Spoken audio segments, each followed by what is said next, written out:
All right, so the special segment for Pop Quiz Hot Shot is the top 10 war films, and this is according to Rotten Tomatoes overall percentages. If you don't have Full Metal Jacket in here, I'm going to throw your computer off this desk.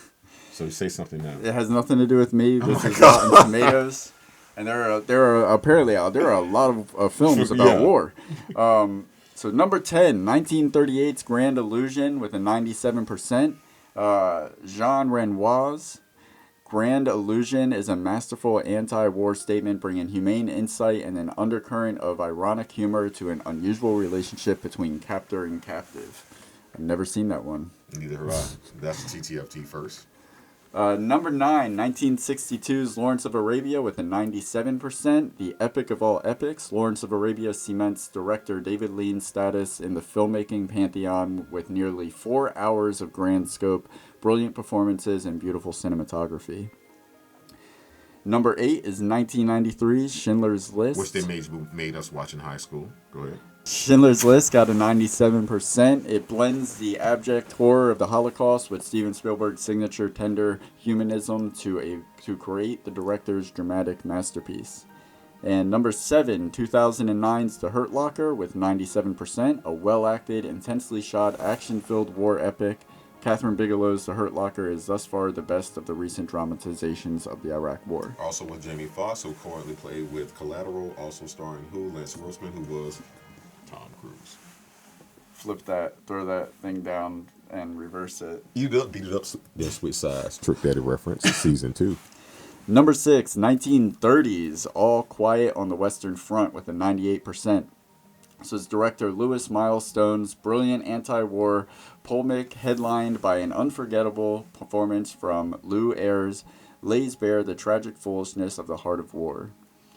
Number 5, 1964's Doctor Strangelove, or How I Learned to Stop Worrying and Love the Bomb, 98%. This is Stanley Kubrick's brilliant Cold War satire. It remains as funny and razor sharp today as it was in 1964. You're the Kubrick of our time. Number 4, 1979's Apocalypse Now, 98%. Francis Ford Coppola's haunting, hallucinatory Vietnam War epic is cinema at its most audacious and visionary. Number 3, 1967's The Battle of Algiers, 99%. Jesus Christ, where were you on? Where'd you get this list from? These are just make better movies in the present day. A documentary-like depiction of a nation's real-life efforts to expel a colonizing force, The Battle of Algiers puts viewers on the front lines with gripping realism. Number 2, Casablanca.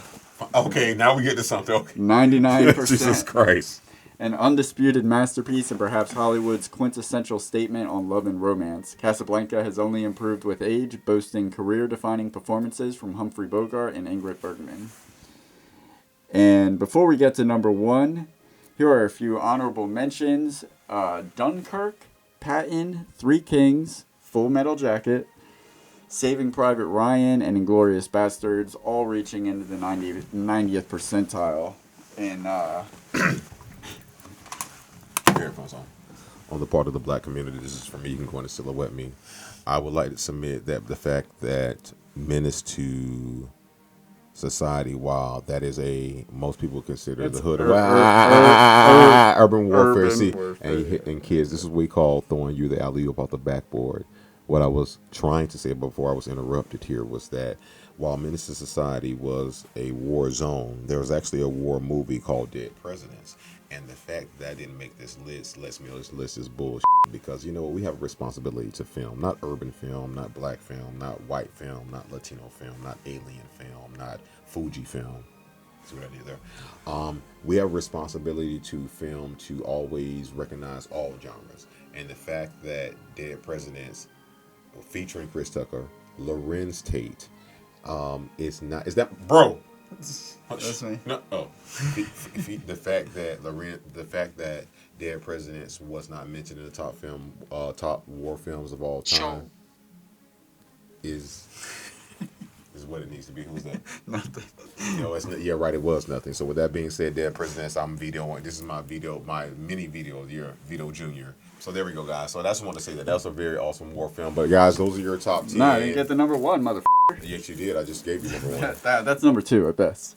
Because number 1 is 1985's Show with 100%. So you saw that? You saw it? No, I haven't seen it, but it's got a 100%. So you're telling me something else somebody else said, but you're an atheist. It's got a 100%. That's so funny. That's so funny. No, I'm not telling you what somebody said. I'm telling you what the culminative. And the Bibles are in 100% of every hotel. All the critics have said about that movie. How many of those all combined? They said 100% Show. And just to compare, Dead President's got a 45%. According to who? All of the critics. All of them. Who never made movies, and yet we have, and you're telling me about something that they've done. I'm not going to let you do this. We have a responsibility. Look, this list depends on the hard numbers, okay? Dead Presidents is at a 45%. Have you seen it? No, I haven't. So how can you tell me what it is?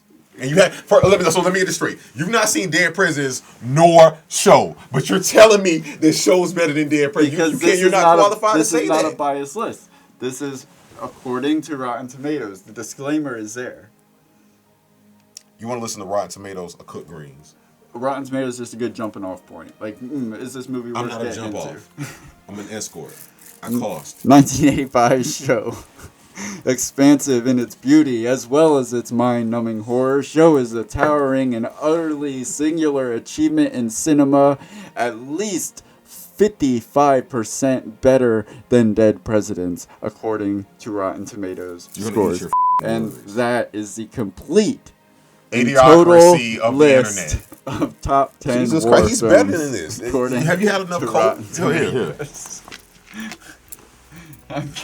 There you go. Jesus Christ. Coffee town and me over here.